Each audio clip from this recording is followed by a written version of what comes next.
Do you wonder if others are dealing with the same project management challenges as you? Not sure where to turn for guidance and leadership? Office hours are in session as we discuss project management and PMOs with global leaders, hearing their story and learning their secrets to success. Our goal is to empower you and help you elevate your PMO and project management career to new heights. Welcome back to Project Management Office Hours with your host, PMO Joe.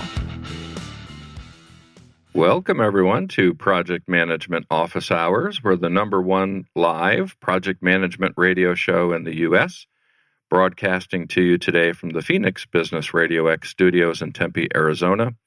I'm your host, PMO Joe, and for the next hour or so, we'll be talking project management, change management, diversity, and a whole bunch of topics with our special guest. Before we jump into the show, I just want to say congratulations to all the graduating seniors that are out there. Graduation season is upon us, and it was another tough year for those high schoolers and college graduates to have to deal with a pandemic during the middle of their most important, one of the most important years of their lives. My oldest son, Josh, graduates on next Wednesday is his ceremony, and he'll be headed to the Navy. So super excited to have him go out and serve our country and work hard to get that high school graduation for all of them. I also want to say thank you to the PMI Central Mississippi chapter. I had the opportunity to speak to their organization earlier this week, and we had a lot of fun talking about the similarities and lessons we can learn about project management from making pizza. So it was a nice, lighthearted lunchtime conversation about one of all of our favorite foods, and pizza certainly is fun, and so can be project management. Also want to thank our sponsors, the PMO Squad and the PMO Leader. A reminder for everyone to be able to go out to Project Management Office Hours, our show website, to be able to see all of our upcoming episodes and listen to all of our prior episodes and learn about all the amazing guests we've had on with us over the years. So that's it for our announcements today. I am super excited to have with us Alana Hill. Welcome, Alana. Thanks, Joe. Happy to be here. Thanks so much for having me. Our pleasure. If you could just take a minute and say hello to all the listeners out there and tell them a little bit about yourself to everyone. Hey, everybody, or hey, y'all, as we say here in Texas. So this is Alana Hill chiming in from just southwest of Houston, Texas. I'm in Richmond, and I have to echo your sentiment for the graduating seniors. This is an exciting time for them, but incredibly challenging. And I, too, have a graduating senior a week behind or 2 weeks behind yours. So June 4th is our big day here. And yes, they're starting off with some immense challenges. And interestingly enough, my son that's graduating is my youngest of 4 boys. So I often, when I introduce myself in a project management workshop, I say, well, I'm an engineer and project manager turned IT professional. And in addition to that, I'm also the mom of 4 boys. So I often jest about how much of my project management experience came from getting 4 boys and a husband to church on time, and how applicable those negotiation and planning skills are just for even some household endeavors. But in addition to that, it's really been about, I've just dedicated my life and my career, because I'm a very purpose-driven woman. So I've dedicated my life and career to helping others succeed and achieve their goals, and really, really passionate about helping shape the future of the workplace. I've had the privilege of traveling the world and interacting firsthand with various world cultures, and have an appreciation for world cultures, and knowing how important that is for us as project leaders to be able to bring out the best in all of the members of our team. So really passionate about that, and really happy to be here. And giggle, I have to mention I'm an Aggie for my other Texas Aggies that are listening. Just with your introduction, I get to learn more things that we have in common. With you mentioned you're purpose-driven, and with the PMO Squad, our signature product is the purpose-driven PMO, right? So we talk about building PMOs that start with purpose. So we have that in common. We both have 4 kids, three boys for me as opposed to 4. 1 girl, who's, of course, the special one. And then I spent some years in Houston as well. It was not the most fun years of it was so hot and humid there. I was going to say, was it in the summer? But then again, you're in Tempe. I mean, I was just having a conversation with someone about the summer in Phoenix. I was attempting to go in June. Didn't work out with my calendar, but we laughed about how I'm not really missing anything. And I still remember being in Phoenix in June, like 20 years ago, and I've not recovered emotionally. Yes, it's hot here. I remember my first day of work in Houston was on August 17th, and we had to wear ties to the office, wear a suit and tie. I come out of the apartment, I've got everything on, and by the time I got to the car, I was like, I think I need to change. Right? I was already sweating so much. It was miserable. But yeah, Phoenix is hot, just not as humid. So we've got that. So excited to have you on and talk about a whole host of topics, right? The first one you mentioned again in your intro is engineer/project manager. So often we think of project managers in the IT world, but that's not your space, right? Within the PM world, right? And you have got this engineering background. Tell us a little bit how you become engineer and project manager. How does that all work? You know, it's funny. My space, really from early on in my career, I've been a unicorn, and so I've gotten used to being this anomaly that, quite frankly, HR and my managers weren't quite sure what to do with. So I have an engineering degree, an engineering background. I started in energy and oil and gas. So I'm an oil and gas OG, and O&G OG. It's my hashtag. And so so there was a lot of logistics and engineering problem solving that goes on in fracking a well. I started my career fracking a well, working well site, but my primary goal or my primary job duty as an engineer on location was to be responsible for the technology. So and it's so funny when I think back to this is almost 30 years ago. We had this panel set up, and it looked very futuristic for the time. It's very like today, right? We had flat screen panels, and the pressure and temperature and volume and all of these things were happening in real time. And the clients were in such awe of what was going on. And it was my job to explain to them what was happening from an engineering technical perspective. So there was always this need to leverage technology. In this case, to leverage technology, because no matter how hard you try, you can't really climb a mile beneath the Earth's surface. We really needed technology to tell us what was happening and to give us, using algorithms to define what might be happening and all these other things. So that was my first job. And then that, there's really the love of IT. It bit me in college. And so I've always been a technologist with an engineering background. So it's always been this odd mixture. And as a result, I did a lot of operations and engineering facing IT projects. So projects that would either capture data at the well site, therefore being part of the digital transformation early on in the energy industry, replacing notebooks with laptop notebooks. I mean, that was kind of my claim to fame. And it was on the bleeding edge of technology. And I self-studied Microsoft SQL Server and all of these other technical skills so that I could, as a PM leader, be proficient enough, and in some cases have enough expertise to be able to lead a project of that nature. And then, of course, just really drawing off of the team leadership that was really the cornerstone of that type of environment. I mean, you can't frack a well by yourself, no matter how hard you try, right? So you roll out there with about, 15 of your closest friends and lots of expensive equipment. And so it's that project leadership that starts from the very get-go, just in a very hot, dirty environment. So you'll get no sympathy from me about hot. Because what hot is being in the middle of South Texas in the summer in pretty much what firefighters wear. Oh boy. That's hot. Count me out of that one. Don't want to be in that. So that's, you mentioned it couldn't have been 30 years ago because you're not old enough to have it been 30 years ago, right? Okay. But but that's a lot of evolution in our industry, right? From then to now. What's something now that you have experience that you wish you knew when you were first leading projects that now you do know? Well, for one, that you don't have to know it all. That was a really fun lesson, I think, to go through because it it screamed in the face of everything I learned as an engineer and everything I learned as the engineer on location. You needed to know it all.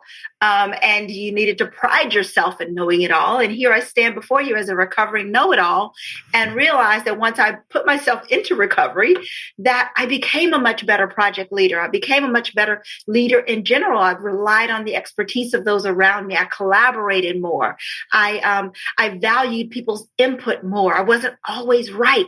Now, mind you, I'm not wrong often. That's different. But I do value and seek out the input of others. And it's really not just about, okay, yes, I'll let you put in your 2 cents. It's about intentionally seeking out someone else's expertise, perspective, values, and just using that to create a much better solution than I could have come up with on my own. Yeah, I'm seeing a lot of that lately, right? The project leadership versus project management, right? Mm-hmm. And leadership knowing that we're leading a team probably of experts that may be more qualified than we are on the project that's at hand. So if you don't leverage them, you miss out on all the great skills and techniques and experience, of course, that they bring to the project. So it's great to hear you mention all of that. And I'm seeing the same thing, right? And I think our industry is getting better where we start focusing more on those people skills, the leadership skills, and not as much on the technical things.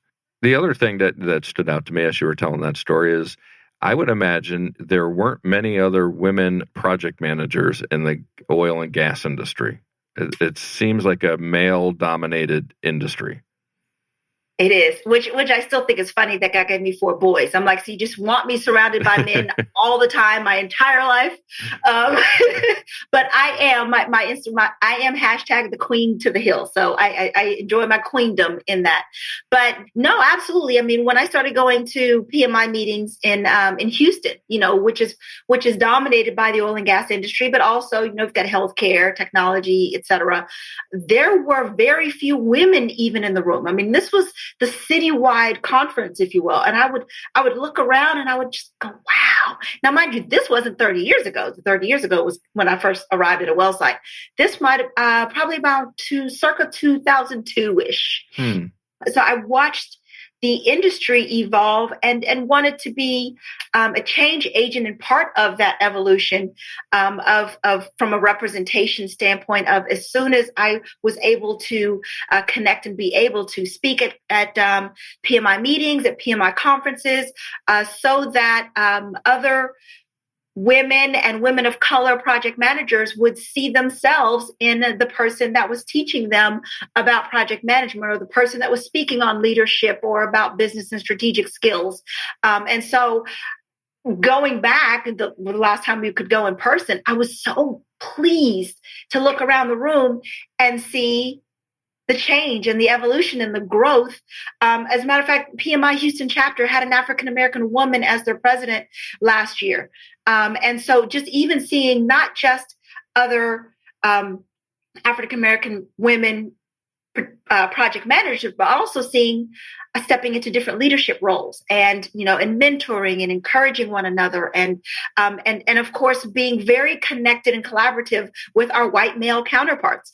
One of my favorite and most requested programs is Leading the Rainbow, where I talk about the business case for diversity and inclusion and how we as leaders can incorporate that into everything that we do. We have to weave it into the fabric of who we are. It's not a side dish. And in that, I always make the point, because I want people to be uncomfortable enough to know, because that's where change happens, but comfortable enough to know that it's just me talking to you. Mm-hmm. And one of the things that I tell them is that diversity is not the absence of white men. And it's amazing to me, the relief that comes over people's faces in a room. Because one thing that I know that even as I speak and I want my voice to be heard and I want my experience to be heard, I refuse to stop listening. And as I listen, I still hear some of the realistic and unrealistic concerns about what these changes might mean in the workplace and what they might mean in hiring or in academia and things like that. So I don't like to discount other people's perspectives because that would be hypocritical. I don't want anyone to discount mine. And I'm with you on that. And if you can share again the the work, the rainbow, something you had mentioned. What was that again? Yeah, leading the rainbow. So leading the rainbow, ensuring success through diversity and inclusion. It's one of my flagship keynote programs, and I delivered as a workshop as well, and as a full-on, training program. Just looking at different modalities of delivering the content of the importance of diversity and inclusion for leaders. D&I is not just the responsibility of HR. It's not the responsibility, or it's not solely the responsibility of policymakers within our organization. It's the responsibility of every single leader, regardless of your color, gender, background. We're all responsible for promoting and creating an inclusive workplace. And that starts with ourselves, and that starts with our teams, and being the team that everybody wants to be part of. So how does that, because I agree with you completely, and I've been fortunate to have several great mentors in my life that helped me understand that. I'm a white guy that grew up in upstate New York, where there was only one black family in our high school, and didn't have the exposure really till I got to college, right, to diverse conversations. And now completely comfortable with it, and live in a more diverse world. But as we've learned over the past year, we're certainly not where we need to be. How do we take those lessons that we've learned, right, to see a Houston chapter now have a black female president, and translate that into project outcomes, right? How do we take the progress that individuals are making, or within organizations that we're making, and then bring them actually to the project level, right? To be able to see that diversity is not also important for the organization, but also for a project. One is, one of our project management tenets that I coined the phrase from Stephen Covey, and that's begin with the end in mind. So when we know what the desired outcome is, when we know that we want a chapter that represents our city and the industries that we serve, if we want our team to look like the industry and the cities that we serve, then we intentionally set out to do that. Because here's the reality.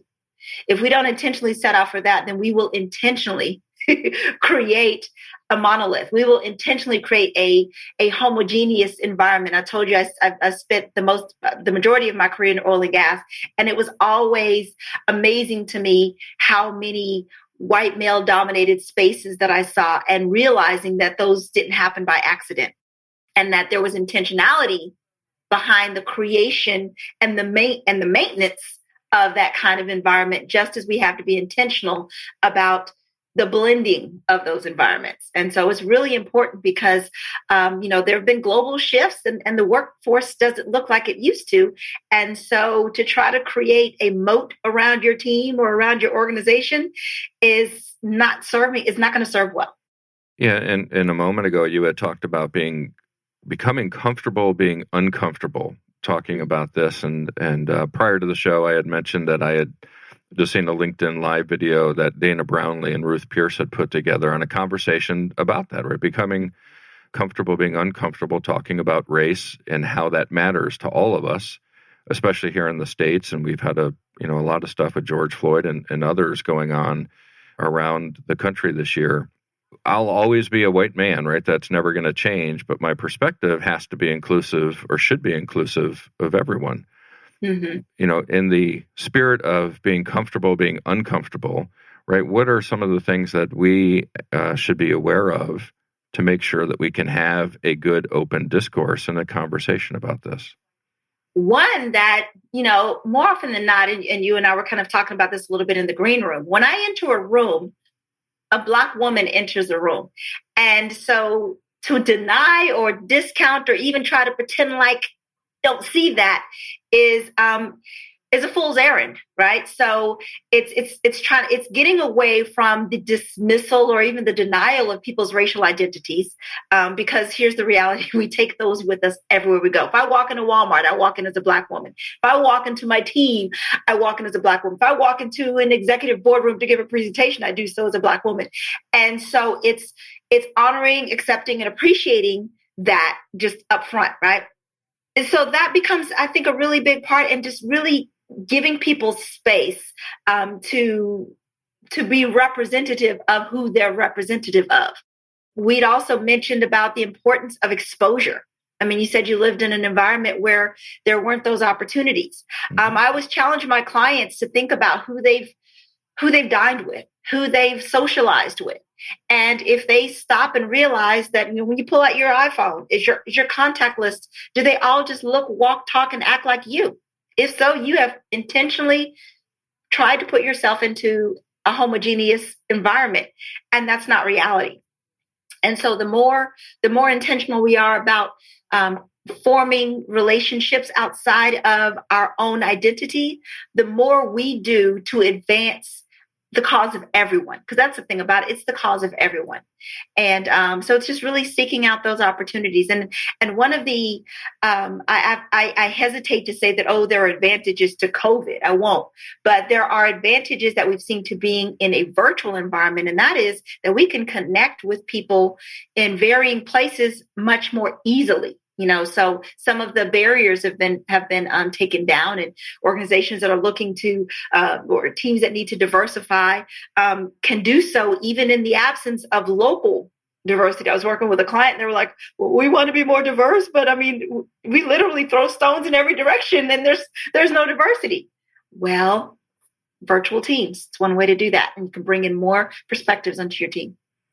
And I think from my own personal experience, willingness is such an important concept, right? It's again, it not only, I was white suburbia, right? There was zero diversity, and I'm married to a Jewish woman, and she has a gay brother, and we have black next door neighbors, and our neighborhood's full of Indians. I am now surrounded by diversity because it's the willingness to accept that we evolve as people from the time we're 12 to the time we're 50. And if we're not accepting of that evolution, we'll always live in that same little circle that we grew up in, right? Absolutely. And we've limited ourselves, right, to those experiences. I've learned so much about people from the exposure and willingness to accept others than we do from just circling them all off, right? You mentioned growing down your contact list. If they all look the same, well, then how are we growing, right? How are we, as people, how are we experiencing true life, right? To be able to see what's going on. We had a show with Elise Stevens on, I don't know, maybe a couple of years ago now. And it was the same similar conversation, but about just women in general, right? And some of the guests, we had 3 guests on that day, all women, and they were talking about imposter syndrome, and they have to think about how they're going to dress every morning before they go to work. And as a white man sitting there listening to that conversation, I never thought about what I was going to wear to work. And it was that sort of exposure and thinking that I think all of us listening have to understand that there's lessons that we can learn regardless of our age by the experiences that we put ourselves into. Mm-hmm. So certainly thank you for sharing some of your perspective on that. And I wish we could spend the whole hour talking about this. And Dana's been a former guest on my show. Maybe we'll have another show that we can bring and maybe have a more rich conversation on it as opposed to just one topic during the show. So again, you've had fantastic experience, right? As an employee, as a consultant, as somebody that now engages teams. So you've seen trends over the years, right? Here's what's happening in our industry. Here's what's happening out there. What are some of those trends you're seeing now? What's happening out there? Well, one, we're definitely, and I'd say we're seeing or have been seeing, and this is probably a maturation of the adoption of agile practices and looking at the hybrid nature of things, or even things like disciplined agile. So we're really seeing it's funny for somebody, and yes, it wasn't 30 years ago. I was in college 30 years ago, but it's been, a couple of decades. But even just when I look at the evolution of project management and the Pmbok and how it's changed and grown, from this, okay, here's our project plan, it's set in stone. When was the last time you heard someone say it's set in stone? It's not set in stone anymore. As a matter of fact, it's just as malleable as, of course, there's discipline to it, but certainly the evolution that we've seen is in the adaptive nature of projects, which is, us realizing that there's change on top of change. And, because of just the rapid nature of change, I'd say certainly the past 15 years, whereas as I mentioned before, leading a project where I had to take, notebooks and replace them with notebook laptops, right? We call them notebooks. And just, the disruption that created. Well, now we're used to disruption. I mean, as a matter of fact, we haven't had disruption in about a year. We're like, where's the disruption? Things are still the same, and us with high schoolers, right? They kind of expect that weekly. So yeah, certainly seeing a more rapid nature of change. And as a result, we've had to know how to still manage that very carefully so that we can accommodate those changes, but still keep the high quality and the consistency that we are known for as project leaders, because we can't lose that. Yeah. Yeah, I agree. I mean, obviously the adoption of the agile practices is there. And I think and maybe I'm wrong, but I'd certainly love to get your opinion on this, right? As an industry, we've not done a good job being successful at delivering projects historically, right? The numbers are between 50 and 60%, depending on what study you want to look at. So we knew the old way wasn't working, right? We got to find a new way to be able to do this. So the evolution towards agile, I think, is really a movement of how to become more successful. And so let's try some new techniques to see if there's a way to be able to improve our success rates. Like, what's the drive to agile, right? What's the underlying movement in that direction? The fast rate of change. I mean, when you talk about, embarking on a project and, it's a 2-year project and this is what we're going to do. If now things have changed around you and you're still holding on to this plan for 2 years, it became obsolete the minute we printed it and stuck it on our wall, right? That's one of my favorite old jokes. And they go, oh my God, you used to print stuff and stick it on a wall? Yeah. And on a dot matrix printer to make it even more exciting, right? So there was this static nature of the work that was to be done, which is still relevant in certain industries. I mean, you cannot build a house and go, oh, well, we're just going to change the foundation on the fly. Right. So there are places for that. But to me, I see the evolution of project management as an exercise in appreciating diversity of thought. So because here we were insistent that there was maybe 2 ways to arrive at this conclusion. And then we realized, no, there are more, and they're actually quite numerous. And I always make the reference to my classes that, project management is a lot more like going to Luby's. Do you guys have Luby's in Arizona? No. Okay. No. What's the famous buffet that you have there? Like the Golden Corral. We have that here too. Okay. Yeah. So, all right. So we're gonna go Golden Corral. Oh, I love the rolls.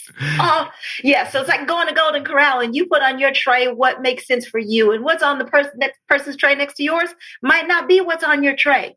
So just as we appreciate the individuality and uniqueness of people on our teams and their leadership and their contributions, we see that the processes and procedures and the strategies that we use are different. And it's about coming up with the ones that are best in case for you, that are best suited for you, your projects, your size, your scope, your organization, and then making that work and not the other way around. And when I hear you talk about change, of course, you've coined and trademarked a phrase here, leading change the misengineer way, right? Help me understand that, right? There's a little personality involved there, obviously, but just a little bit. Yeah, share that with us a little. Yeah, happily. I definitely like to let a little bit of myself shine through that. And actually, so from a methodology standpoint, it is about shining that through. It's about balance. It's about having a critical eye and a compassionate spirit. And that's where I first got that from. And that's how that was first laid on my heart. And then I began to see how that works with helping people lead change in themselves with a critical eye and a compassionate spirit. I see that I want to improve and grow in this area, but here's the compassion that I need to give myself as I do it. Translate that to your team. Here's somebody on my team. I have a critical enough eye. I can sit down as I'm coaching them for performance, and I can identify some areas of improvement. We don't like to say deficiencies. We can identify some areas of improvement. Engineers say deficiencies, right? So see, we can see those areas for improvement, but it's the compassion, it's the empathy, it's the emotional intelligence that allows you to help lead and guide them towards that growth. And so it's really about balancing EQ and IQ, being able to critically think, but also compassionately execute.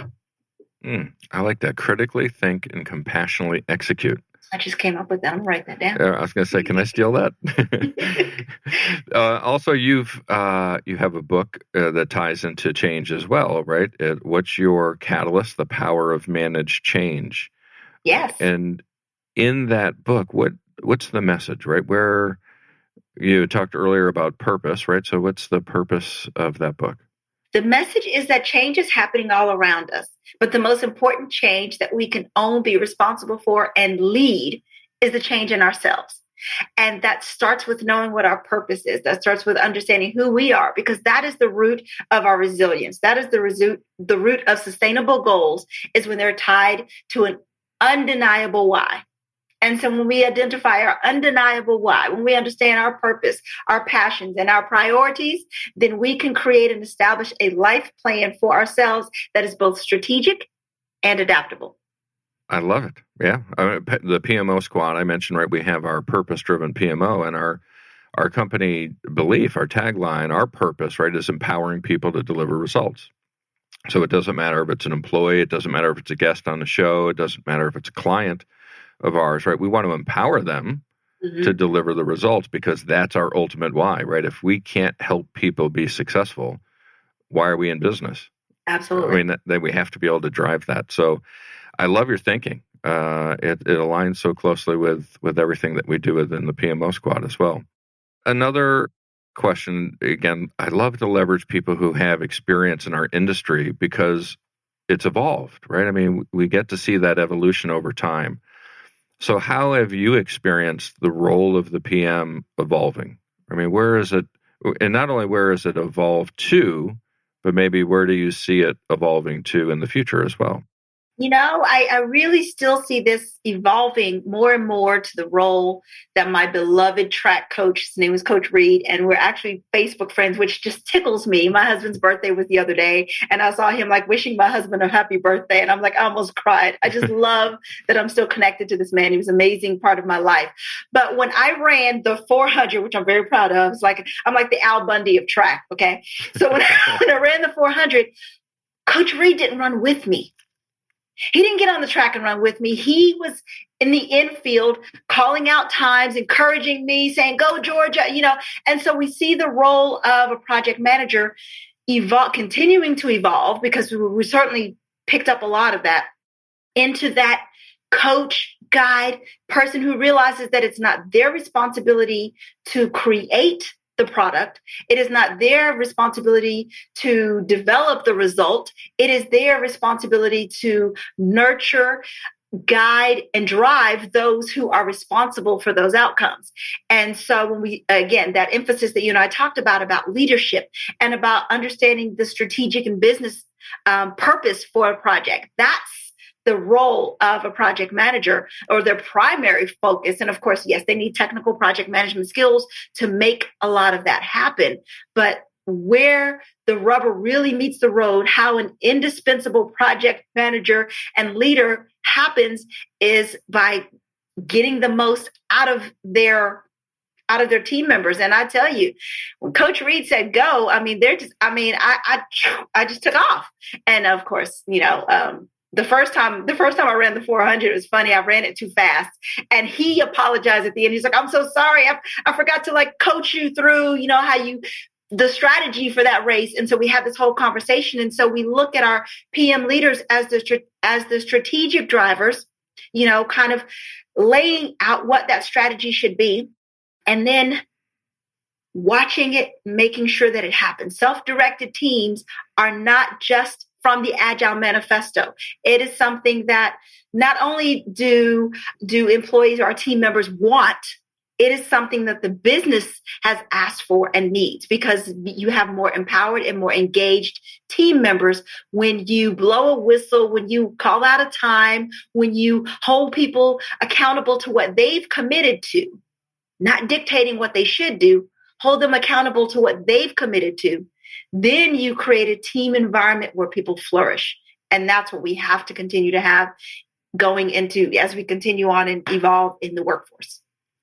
Yeah. And if we think self-directed teams outside of the Agile discipline, right, the military is full of self-driven teams, and there's no agile process that they've instituted right within the military. It's just their way of operating. It's the way of working. So certainly it can exist outside of the agile mindset as well. But you said something, and I don't know if it was a slip or it was just a catch, but you said, "Run, Georgia, run." Who's Georgia? Who's Georgia?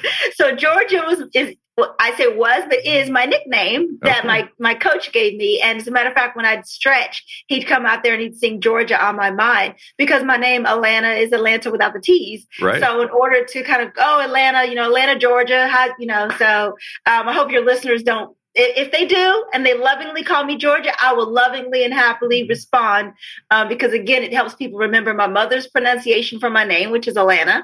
And then, of course, my tie to both Coach Reed and my assistant track coach. They would start a little duet. I mean, they'd get to dancing and everything. I mean, yeah. I lived in Atlanta for about 20 years. So another connection we have is to that. But nobody ever called me Georgia. Now, also, a couple shows back, we had Jennifer Bridges and David Knorr on, and we were talking about David released a new book called Curve Benders. And Curve Benders is about those people who are in your life who make an impact that change the trajectory you're on. So we all have, I shouldn't say we all, but a lot of us have mentors, and they're there, but some of those people are a little bit different, right? Not every relationship is created equal. And some of them are curve benders. It sounds like Coach Reed for you was a curve bender. Oh, absolutely. Absolutely. And before social media, it was kind of easy to lose people. But the minute I found him again, which has been maybe 10 years or so, he can't get rid of me. So it's funny. And so we get to celebrate and live life together. An incredible curve bender. And in high school, regardless, when there's not a pandemic around, is a very life altering, right? That's a trajectory differentiator for most kids. And for me, I lost my mom my senior year in high school, and so I have another natural connection to him because he was there, nurturing and encouraging me through probably one of the most difficult things that I've gone through. Yeah, and interesting as well. Jennifer had mentioned that her dad was a coach, and he was a curve bender obviously as a dad, but also a coach. And one of the curve benders in my career is Coach Gold, who had coached my baseball team, was my sport, and been able to stay in touch with him over the years. And his grandson is now playing college baseball, right? So it's almost watching me continue on through him and his family afterwards. So that the impact of coaches, and I bring this up because you're the third person where this conversation's come up, and it's always been a coach that we call out. But professionally, we don't utilize coaches. It's a small population out there, this acceptance of, if I'm a professional, I'm weak if I need a coach. Yeah. Yet when we were young and we were training and we were being in our formative years, we relied on our coaches, and we see the impact that they've had with us. Mm-hmm. You've done coaching, right? I mean, how do you see in the professional world this acceptance of coaches compared to a curve bender like you've had with Coach Reed and the difference they made in your life? You're right. I mean, there's this unfortunate stigma that says, if I needed a coach, because the reality, people think that, well, if I couldn't figure it all out myself, is why I relied on someone else. So self-reliance is the first trap that people fall into. So even in my coaching, and while there's different methodologies, even in my coaching, I incorporate mentoring, because to me, while Coach Reed was a coach, had the title of a coach, he was an amazing mentor. Mm-hmm. And to me, over the years, my mentors, I've had some incredible mentors who didn't have, I guess, a coaching title or whatever, but I mean, their advice was tantamount for me. The example that they modeled was amazing for me. Being the sounding board was amazing. And so what we find in the professional coaching world, because we seek out people to help guide us, we may not have that same connection with them that we would get with somebody that we're in a mentoring relationship with, because there is a slight distinction in sometimes even more slight distinction of who our mentors are and how they pour into us. So we'll see along a lot of people's trajectories that their coaches and mentors, even in the project world, are those curve benders. They're people that have, that have given them great professional advice, and that advice has even transcended into their life. Mine in particular, while she's not in the project management profession, I play back some tape and everything. I seldom talk about my career because I can't without mentioning my big curve bender, which is Paula Harris. And she was an incredible mentor to me for most of my career. I could call her, ask her a question. She was a great, supportive person and friend in my life. And it's when we have those people that we take a look back and we try to recreate those with the coaches in our life. And that's important that we look for that we look for people that we can relate to and foster a relationship with. Yeah, I've mentioned frequently on the show and certainly in conversations with peers that we often bring things to our children to get their unbiased opinion on things, right? Because they haven't had the life experiences, and we'll say, "So, what do you think about this?" And they tell you, and usually it's pretty straightforward. But what we don't do is we don't listen to ourselves when we were children. Yeah. Right. We'll go to others, and as you're sitting here talking about the coaching and the mentoring, I'm back to when I was 15 years old, listening to my coach in the dugout tell me something. And I can hear that message in my ear so clearly today, but I never would listen to it if we weren't having this conversation, right? So how do we, as individuals, as adults now, become more accepting of this? And how do we, not only of us going out to get mentoring, but how can we recognize that and become mentors and coaches for others? And again, I guess for me, the difference between coaching and mentoring is one is more formal, right? And the mentoring could be maybe more right? Like I'm not going to call them specifically my mentor, but a coach usually will call that out. So a lot of same things happening there, but there's a little bit of a difference. So how can we be a better coach? How can we be better mentors for others to ensure that we're not just focusing inward towards ourselves, right? But we're projecting outwards and helping those. It's really making ourselves available. It's sharing, and we've got wonderful platforms. I mean, of sharing our lessons learned and our experiences, so that even in the absence of, or in the formation of an actual one-on-one relationship, that you're still being willing to share what you've learned, and then making yourself available for those follow-ups. I just had a coffee call with a gentleman the other day. He actually some time on my calendar and he had some questions, and it was great because he was actually a college senior. He had some questions about project management. And so very often it's about making yourself available for that. And like I keep myself available for a 15-minute chat and that conversation may, turn into something more. It may turn into, we have our own personal relationship. It may turn into a professional relationship where I coach and guide them through my coaching services. But it's about making ourselves available, and whichever platform that we have at our disposal, being available, and then sharing those. I had this conversation with myself the other day. I know we don't want to have too many conversations with ourselves, but I was thinking about the word failures. And when we share our failures and we share our, I say, you know what? I always have trouble with that because I don't feel like I had any failures. And I don't say that out of any piousness, but I don't feel like anything that I've done wrong, any of the missteps that I've had or the failings that I've had, they weren't failures. Mm-hmm. And so sometimes the words just really matter when we talk about things like that. It was a failing. There was a lesson learned. I don't lose, I learn. And so there's something really valuable that came from that. And we just have to have the humility and the willingness to want to share that with other people.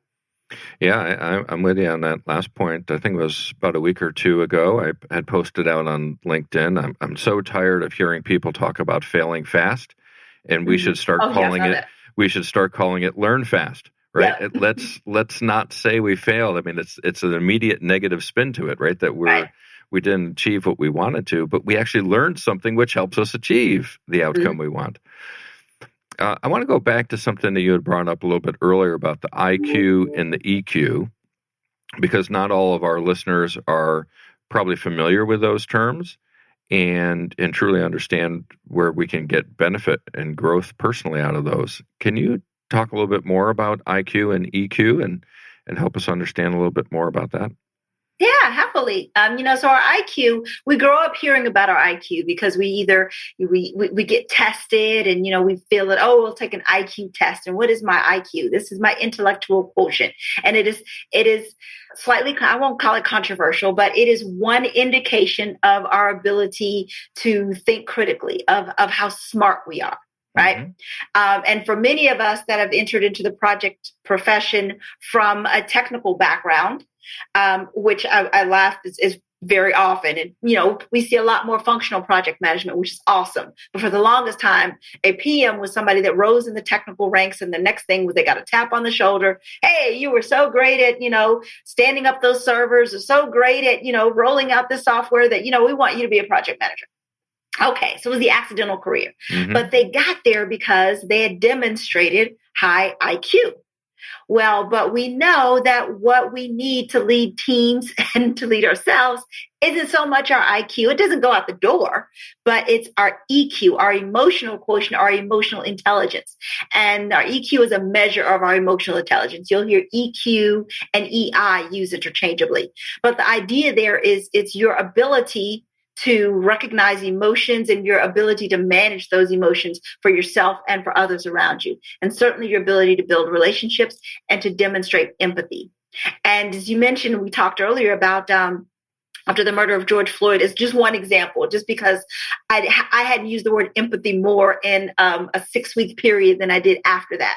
And it's about how we demonstrate our emotional intelligence for others by listening empathically, by listening to understand, seeking first to understand, then to be understood.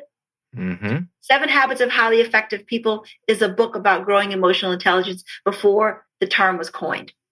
So it's really about having those, leading with those life principles that allow you to just be an effective you around other people. Yeah, and in the project management world, I think it's so important that we think about this. We've had Dr. Barbara Troutline on talking about EQ as well, and Ruth Pierce and Catherine Halpin and several others, Steve Fulmer, that talk about this. And we leading teams have to know that each of the team members are individuals, right? It's not just one heartbeat. Right? We're trying to create one heartbeat, right, to be able to work together, but we can't treat each person the same. Mm-hmm. And if we don't focus on and start learning the skills and techniques with emotional intelligence, it doesn't matter how much analytical intelligence we have, right? Because we're not going to be able to lead those teams. Are there any tips or techniques or tricks, or I don't know what we would call it, that you can share with listeners about EQ that can get them thinking down that path more, and maybe ways that they can assess their own capabilities along that thinking? So there's EQ 2.0, or the emotional intelligence 2.0. I'm a member of and love the resources of 6seconds.org.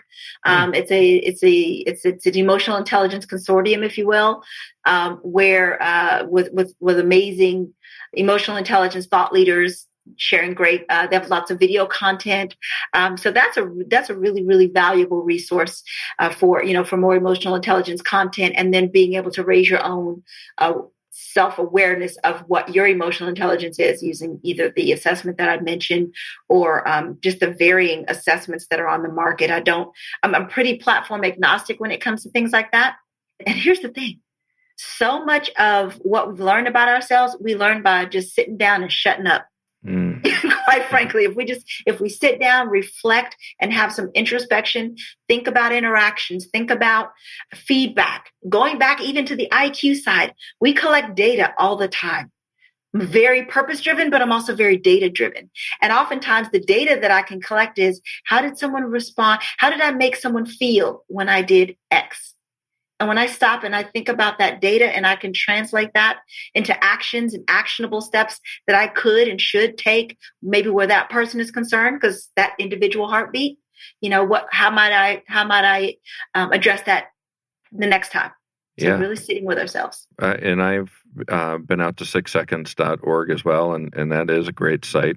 We try to be platform agnostic as well, unless they want to pay for a sponsorship. But right. But for the most part, we'd certainly like to share tools out there that can help everybody that we have found good success with. And 6 Seconds I get their frequent newsletters and emails that come across as well. So it is a good resource. Thanks for bringing that up.